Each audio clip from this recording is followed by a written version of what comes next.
Oi, gente, meu nome é Bruna, sou professora de literatura e tô aqui para fazer uma revisão com vocês dos principais conteúdos que foram trabalhados até esse momento do ano. E aí, isso é bem importante, né? Até porque vocês não trabalhavam literatura nos anos anteriores, no nono ano, enfim, no fundamental. Então é uma novidade e a gente precisa começar entendendo justamente o que é o texto literário. O que é, né, a literatura, o que diferencia o texto literário do texto não literário. Então eu coloquei aqui alguns tópicos para a gente começar a conversar sobre isso. Primeiramente, a função estética.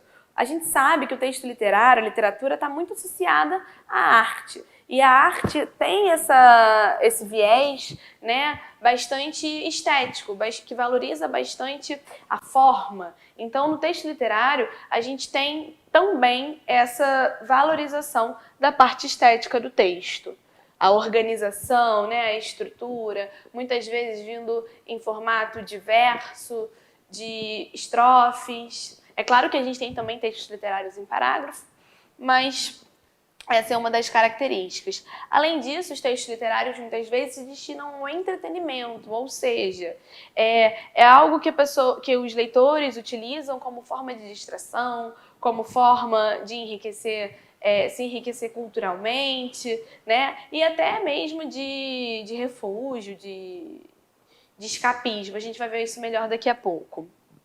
A linguagem conotativa é predominante nesses textos, já que são textos que muitas vezes contam com elementos fictícios, né? São textos que não têm um comprometimento com a realidade. Existem textos literários que são baseados em fatiais, porém não é uma necessidade, né? Não é uma obrigação dos textos literários o comprometimento com a realidade. Muito pelo contrário, são textos que comumente têm a inserção de elementos mágicos, elementos fantasiosos e que vão pertencer aí a esse universo bastante subjetivo. Por isso que a gente vai ter a linguagem conotativa também atuando. Então são textos que vão falar de sentimentos, vão falar de emoções, que vão trabalhar bastante com a imaginação, como por exemplo as fábulas, os romances, os contos, as lendas. Já o texto não literário se comporta de uma maneira diferente. A gente tem nesses textos como principal foco a informação, né? O objetivo é trazer aí ideias, enfim, informações mesmo para os leitores. A linguagem adotada, portanto, é denotativa para que não haja possibilidade de diferentes interpretações, para que haja uma maior objetividade, né? Se torne um texto mais direto. E o comprometimento com a realidade. Necessariamente, os textos literários estão associados a fatos reais, né? Aqueles elementos simbólicos, fictícios, imaginativos que a gente viu que aparecem no texto não literário, aqui já não tem mais espaço. Então, alguns exemplos de textos não literários são as notícias, os artigos científicos, os livros didáticos, materiais de instrução, ok? São textos mais objetivos, que trabalham com a realidade, têm o objetivo de informar, tudo bem? Bom, aqui eu coloquei rapidamente, então, as funções da literatura. Para que estudar literatura, né? O que é a literatura? Qual a importância da literatura na nossa vida? Então, a apostila de vocês aborda essas questões, então eu trouxe aqui rapidinho. O compromisso social, a literatura pode ser, já foi e é muitas vezes usada como um mecanismo, né, de contestação, um mecanismo de manifestação, uma forma de expressão das pessoas que buscam por igualdade, buscam por justiça, enfim, muitas das vezes, então, ela tem aí esse compromisso social. As pessoas usam o texto como uma forma de manifesto. Jogo de estruturas linguísticas, então isso aqui está mais associado à função estética da literatura, né? Muitas pessoas se utilizam da literatura para fazer arte, para fazer algo belo, para fazer jogos com as palavras, para construir poemas com rimas, com métricas. Então seria essa a função do jogo de estruturas linguísticas, expressão de sentimentos, que é a literatura como uma forma, né, de desabafo, como uma forma de colocar as suas emoções, os seus sentimentos. E, por fim, a evasão. A evasão é a mesma coisa que o escapismo, né? Que é a vontade de fugir da realidade. A literatura acaba sendo um refúgio, um afago que a pessoa encontra para que ela possa fugir de problemas, fugir de dificuldades da vida pessoal. Depois, o nosso slide é sobre intertextualidade. E aí eu até coloquei essa fotinha aqui da Mônica, né? Com certeza, quando vocês olham para essa foto, vocês lembram de um texto, né? De um quadro da Mona Lisa. Existe aqui, então, o que a gente chama de intertextualidade. Lembrando que texto, né, não é somente aquilo que é formado por palavras. O texto ele pode ser escrito, formado, composto por imagens, beleza? Então, aqui a gente tem a foto da Mônica, que faz, né, que lembra a imagem da Mona Lisa, e a gente tem, portanto, uma intertextualidade. Porque o que é a intertextualidade? Em resumo, a intertextualidade é toda a produção de texto que está baseada num outro já existente. Então, esse diálogo entre textos é o que a gente chama de intertextualidade. Eu vou dar aqui alguns exemplos para vocês de intertextualidades e vocês vão ver isso melhor. A paráfrase é quando você reproduz um texto que já existe, só que com outras palavras. Então, eu estou fazendo aqui várias paráfrases do meu slide, porque, na verdade, eu estou trazendo esses conteúdos, só que com outras palavras, né? Com as minhas próprias palavras. Então, isso é a paráfrase. É quando você repete uma ideia, repete um conteúdo, mas mudando a estrutura, mudando as palavras. Na paródia, a gente tem um movimento contrário. A gente mantém a estrutura, a gente mantém a base, mas modifica, altera o conteúdo. Como assim? O que a gente viu ali na própria Mônica, vestida representando a Mona Lisa, como que a gente percebeu essa relação dialógica entre os textos? Pô, eu olho para aquele texto e eu tenho alguns traços, né, que me remetem ao quadro da Mona Lisa. Então, a estrutura, a posição da Mônica, o fundo, a veste dela, me remetem a esse quadro. Então, eu mantive a estrutura, mas o conteúdo mudou totalmente, porque Mônica não tem nada a ver com Mona Lisa, né? Então, isso é uma paródia. Ou quando um time de futebol pega uma música que já existe, muda a letra, né? Traz uma letra nova, fala sobre algo que não tem nada a ver na canção original, mas o ritmo, as rimas se mantêm, às vezes até uma palavra ou outra se mantém. Então essa estrutura é garantida e isso é a paródia, beleza? E por fim eu coloquei aqui um outro exemplo de intertextualidade, que é a citação. A citação é quando você não muda nada, você não muda a estrutura e nem você muda a ideia, né, o conteúdo do texto. Você simplesmente pega um texto que já existe e coloca no seu texto, e reproduz no seu texto. Então, digamos que você vai fazer uma redação e quer citar um filósofo, a frase de um filósofo. Quando você coloca essa frase exatamente da maneira como ele disse no seu texto, você precisa colocar isso entre aspas para marcar que aquela ideia não é sua, que ela vem, né, de um outro lugar, é um outro texto que já existia, e vai estar fazendo ali uma citação, ok? Lembrando que quando você faz a paráfrase, que é você repetir as ideias de um outro texto com as suas próprias palavras, você não precisa colocar entre aspas. As aspas só são obrigatórias quando você faz a citação, que é quando você tira, né, esse texto do outro lugar, idêntico, da forma original. Traz para o seu texto sem nenhuma modificação, nem na estrutura, nem no conteúdo. Depois, a gente tem aqui os sentidos das palavras. Isso está bastante associado ao que a gente viu texto literário e texto não literário. Eu falei para vocês que o texto literário ele tem uma linguagem mais predominantemente conotativa e o texto não literário, linguagem denotativa, né? Para quem não lembra o que é isso, aqui a gente tem a definição. A denotação é o sentido original, o primeiro sentido da palavra, o sentido que vem à nossa cabeça quando a gente fala aquela palavra, o primeiro sentido que vem à nossa cabeça. Então aqui, por exemplo, uma operação da Secretaria Estadual do Ambiente, em conjunto com a Prefeitura de Duque de Caxias, fechou hoje um lixão ilegal que enterrava resíduos não recicláveis no manguezal. Esse enterrava aqui foi usado com sentido denotativo. Por quê? Porque é o sentido real da palavra enterrava, né? Que é colocar embaixo de algo, beleza? Esse sentido denotativo, ele aparece, como eu falei, nos textos não literários. Se a gente olhar aqui a fonte, parece que é um texto de jornal, né? Um texto mais informativo. Enquanto que a conotação, que é o uso da palavra com o seu sentido figurado, ou seja, com seus sentidos novos, com os sentidos que são criados pelos falantes, já vai aparecer nos textos literários, como esse exemplo, que a fonte é um texto do Aloysio de Azevedo, que dizia: tinha ataques nervosos, sufocações e caía de vez em quando em fundas melancolias durante as quais se enterrava no quarto sem poder suportar a presença de ninguém. É lógico que a pessoa não se enterrava de verdade, no sentido original, no primeiro sentido da palavra enterrava, né? Enterrar aqui foi usado com um sentido figurado porque representa se isolar, ficar dentro do quarto por muito tempo. Então, esse seria o sentido conotativo da palavra enterrava, beleza? Bom, agora a gente vai para as famosas figuras de linguagem, que justamente são o uso das palavras no seu sentido conotativo, no seu sentido figurado. Então, quando a gente fala de figura de linguagem, a gente necessariamente está falando do sentido figurado das palavras, tá bem?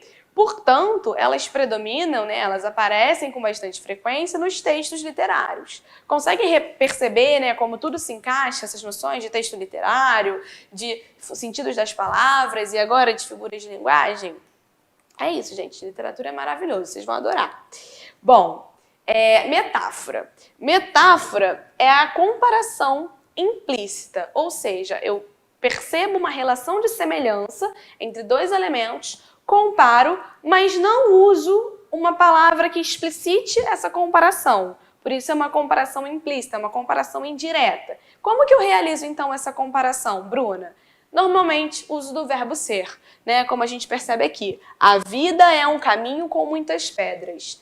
Para pensar. A vida é um caminho? Não. Não posso dizer que a vida é um caminho, né? Pensando em caminho no sentido denotativo, no sentido real. A vida não é um caminho, muito menos com muitas pedras. Na verdade, essa frase aqui, né, essa parte de caminho com muitas pedras, que é totalmente figurada, quer dizer que a vida é como se fosse uma trajetória, né? Toda a vida é formada por dificuldades, por obstáculos. E aí eu usei o verbo ser para estabelecer essa comparação, quando eu digo que a vida é um caminho com muitas pedras. E essas pedras simbolizam, representam, podem ser comparadas justamente a obstáculos, a dificuldades. Tudo bem? Então, aqui a gente tem uma metáfora. A comparação é quando a gente realiza de uma forma explícita a comparação, né? Estabelece uma relação entre duas coisas. Você é como uma mãe para mim.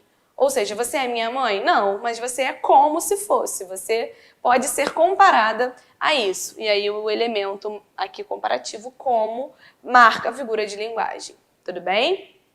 Bom, a metonímia é uma relação de parte pelo todo. Se eu digo, durante a quarentena li Machado de Assis, pensa aí, sentido figurado, né? Eu li o Machado de Assis? Eu peguei o autor Machado de Assis e li? Não, claro que não. Na verdade, o que eu li foi o livro, a obra do Machado de Assis. Então, eu tenho aqui uma relação de parte pelo todo, que nesse caso é o autor, que é a parte de um conjunto que é a obra. Tudo bem? Então, li Machado de Assis seria a metonímia. O eufemismo é a suavização de ideias, normalmente de ideias negativas, né? São aquelas que a gente quer suavizar. Então, aqui eu tenho, todos temem a passagem desta vida. Quando eu digo isso, o que eu estou querendo dizer? Que, na verdade, todo mundo tem medo de morrer. E aí, quando eu falo passagem desta vida, eu uso uma expressão para suavizar a morte. Isso é o eufemismo. Perdão, tá faltando aqui o U, tá, gente? Não é efemismo, é eufemismo. Bom, continuando, a hipérbole já é o exagero. Um exagero intencional, que você faz realmente para mostrar, para chamar a atenção. Né? Se eu falo, estou morrendo de fome, você está morrendo de fome de verdade? Não, você sabe que não vai morrer. Mas você usa isso para realmente realçar, enfatizar, destacar, exagerar a sua fome, beleza? Pleonasmo. Pleonasmo é uma repetição com finalidade expressiva. Por exemplo, a mim ensinou-me tudo. Aqui existe uma repetição de ideia. Existe, então, uma redundância. Porque se eu falo ensinou-me, obviamente, é a mim. Mas o Fernando Pessoa realizou essa repetição de modo intencional para enfatizar ainda mais a questão do eu, né? A sua presença, a sua posição. E aí a gente tem o que chama de pleonasmo. Pensando em textos mais cotidianos, né? É o tal subir para cima, descer para baixo, entrar para dentro. Também são exemplos de pleonasmo, tudo bem? Bom, a personificação ou prosopopeia é dar características humanas a seres inanimados, seres que não têm vida. Por exemplo, aqui, ontem a lua sorria no céu. A lua pode sorrir? Não, a lua não tem vida, a lua não sorri, não tem dente, não tem boca. Né? Então, quando eu digo que a lua sorria no céu, eu estou usando esse verbo sorrir, que é próprio dos seres humanos, para um ser sem vida, mas que na verdade representa que a lua estava no céu, que a lua estava bonita, que a lua apareceu, algo nesse sentido, tudo bem? Bom, outras figuras de linguagem são a aliteração, a assonância e a sinestesia. A aliteração é a repetição de sons consonantais em frases ou versos do texto. Por exemplo, os trava-línguas, né? São cheios de aliterações. O rato roeu a roupa do rei de Roma. Aqui a gente tem a repetição do som r e por isso é a aliteração.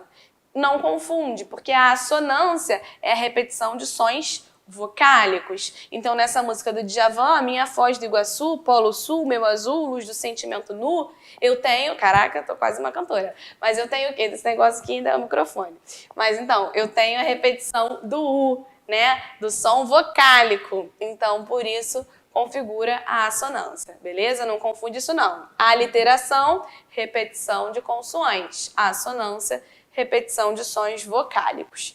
Sinestesia é a mistura de sensações. Lembrando que as sensações aí, tato, olfato, paladar, visão. Então, o silêncio áspero envolvia a noite branca as sonoridades de cascatas. Silêncio tem a ver com audição, áspero tem a ver com tato, brancas tem a ver com visão, né? E sonoridades, mais uma vez, com audição. Então, aqui, Cruz e Souza, em 2 versos, trouxe o quê? O tato, a audição, a visão, né? Com brancas. Quando eu falo em silêncio, eu posso pensar até na voz também, né? Porque o silêncio é a ausência de som. Então, de um modo geral, eu tenho várias sensações sendo misturadas aqui no mesmo trecho, né? Então, isso é o que a gente chama de sinestesia. Continuando as figuras de linguagem, a gente tem a antítese, que é a oposição de palavras, como aqui, abaixo via terra, abismo de treva, acima o firmamento, abismo de luz. Então, abaixo se opõe a acima, treva se opõe à luz, ok? E o paradoxo, que é a oposição de ideias, gerando a contradição.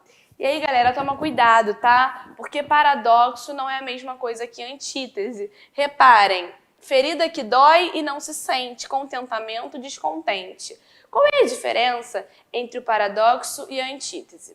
Se a gente reparar, no exemplo que eu dei para vocês de antítese, eu tenho 2 situações bem definidas e separadas. Abaixo, treva, acima, luz. Então, em contextos diferentes, eu trabalho com a oposição das palavras. Já aqui, dentro de um mesmo contexto, eu tenho a oposição das ideias. Ferida que dói e não se sente. Então, a mesma ferida dói e não se sente. O contentamento é descontente. Então, reparem, é possível uma ferida doer e não se sentir? Não, ou ela dói ou eu não sinto. É possível um contentamento ser descontente? Não, ou eu estou contente ou eu não estou. Então, no paradoxo, por haver uma posição de ideias dentro de um mesmo contexto, dentro de uma mesma situação, a gente chega a uma impossibilidade, né? Uma contradição. Enquanto que na antítese isso não acontece, porque a gente trabalha com oposição, mas em contextos, em situações diferentes. Tudo bem? Elipse é a omissão de um termo que pode ser subentendido pelo contexto, ou seja, eu digo aqui, naquele lugar muitos problemas encontrados. Vocês entendem que tinham muitos problemas ou que foram encontrados muitos problemas. Eu não preciso necessariamente falar esse verbo para que vocês compreendam. Então, essa técnica, né, de suprimir, de apagar algumas palavras que podem ser entendidas pelo contexto, a gente chama de elipse. E, por fim, o hipérbato. O hipérbato, gente, é a inversão da ordem de uma sentença. Na língua portuguesa, a ordem direta que a gente trabalha das frases, né, seria sujeito, verbo, objeto e complemento. Quando eu faço uma inversão nessa ordem, eu digo que eu tenho um hipérbato. Por exemplo, aqui, está encerrada a aula. Qual é o sujeito? A aula, né? E depois o predicado, está encerrada. Pensando na ordem direta do português, esse sujeito deveria vir no início da frase. E eu deveria falar, a aula está encerrada. Como eu fiz essa inversão, como eu trouxe o sujeito para o final da frase, né, e não para o início, que seria a sua posição tradicional, eu tenho um hipérbato. E é isso, gente. A aula está encerrada de verdade. Espero que vocês tenham gostado. Qualquer dúvida, podem me procurar nas redes sociais e continuem acompanhando a gente por aqui. Beijo!